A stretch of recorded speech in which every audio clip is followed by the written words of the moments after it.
Get sporty now, and in a move aimed at revolutionizing pool game in Kenya, Cricket patented a new pool game where players can use their bare hands and every ball offers a prize has been introduced. The game, which has the faster format and accessible play style, is already taking root in the country. Cricket Festival is a new way of playing pool.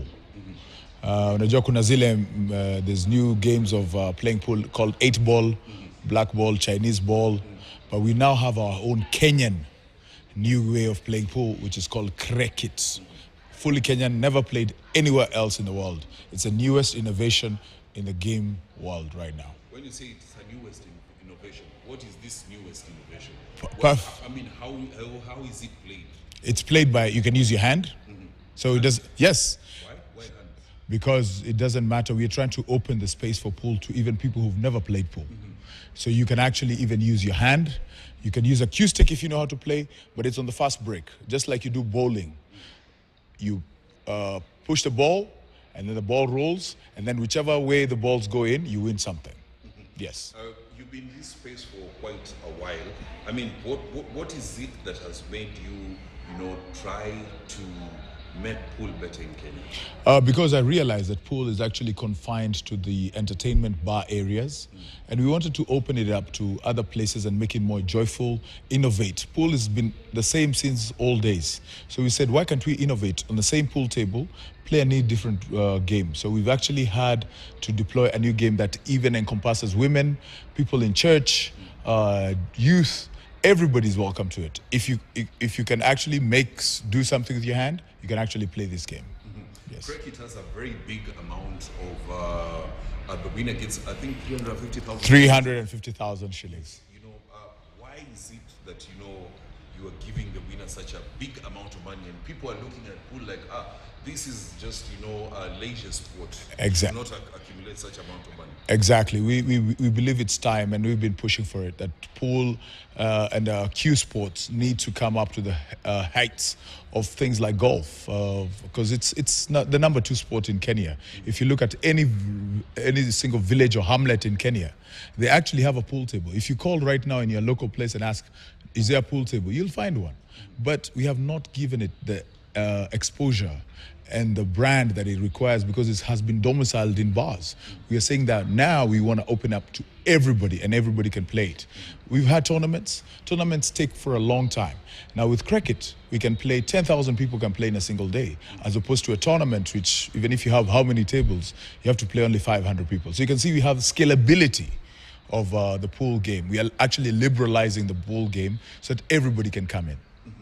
And still on the same, you've been having tournaments, but now the big question is accessibility, because most people feel like the tournaments that we're having they target regions where the population is big. They don't get to regions where population is probably smaller, and they don't get to enjoy whatever the other regions enjoy. What are you doing about that? Perfect. We actually have a full grassroots mechanism. So we're actually going to roll out to every single village in this country. They will be involved. You'll be seeing us here at KTN. We will be coming in to actually have that whole enclosure, so that we actually can bring people from even the remotest of places in Kenya will be able to access this. Where did the idea of cricket come from? Cricket came from, we were doing a lot of tournaments. We've done tournaments in Nyeri, we've done Meru, Kitale, across the length and breadth of this country. But we realized something. There's something that is missing. We're kind of confined with Bezietu, because that's our program. We're kind of confined because it just brings the same people who win in Eldoret. They just come to Meru. Guys come to Kitale, so the same people kind of the same win. So it leaves people out, and we were giving 500,000 shillings then. So you realize the guy who won Meru is also the top 3 in Nyeri, is also the top 3 in Eldoret.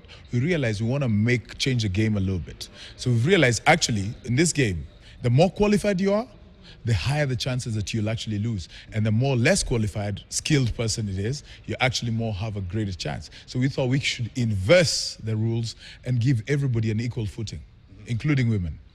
Finally, most people, or rather there are people that view pool a game that is played in bars. And I know you are trying to promote pool to get to the level, of snooker. We've seen snooker championships in the UK and the world championships, but most people view it as a game that is played in bars. Exactly. What are you doing to demystify that? We're demystifying it because actually pool was played by kings and nobles. Until recently in Kenya, it was brought in as a marketing gimmick when the EABL and Castle breweries were fighting in the 90s. That's when it went into the bars. But actually, the origin of pool is actually for nobles. Kings were playing pool.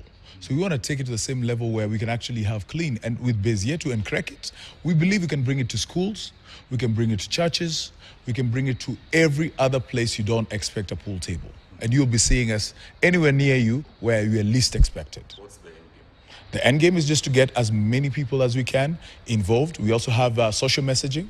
Like right now, we are saying, Gonga Boli, usi Gonga Bibi, I'm a babe, for those who don't have wives. Meaning, because we've realized young people, we saw like cases of femicide. So we are using the pool table, not just a pool table, we're using it as a messaging device and creating social change about it. So we're also saying, Okiachwa, Achika, na urudi soko. Why? Because a lot of people suffer heartbreak and they don't know how to enjoy the heartbreak. They actually go back and harm the person who is actually behind the breakup. And we are saying, Ukiachwa, Achika, Rudi kwa soko. There are many more people. And you'll realize you'll come back and say, hey man, me I'm friends with my exes. So that's the same thing. So that's what we are trying to perpetuate that. So that's our end game. Yes. Thank you very much. Thank you very much.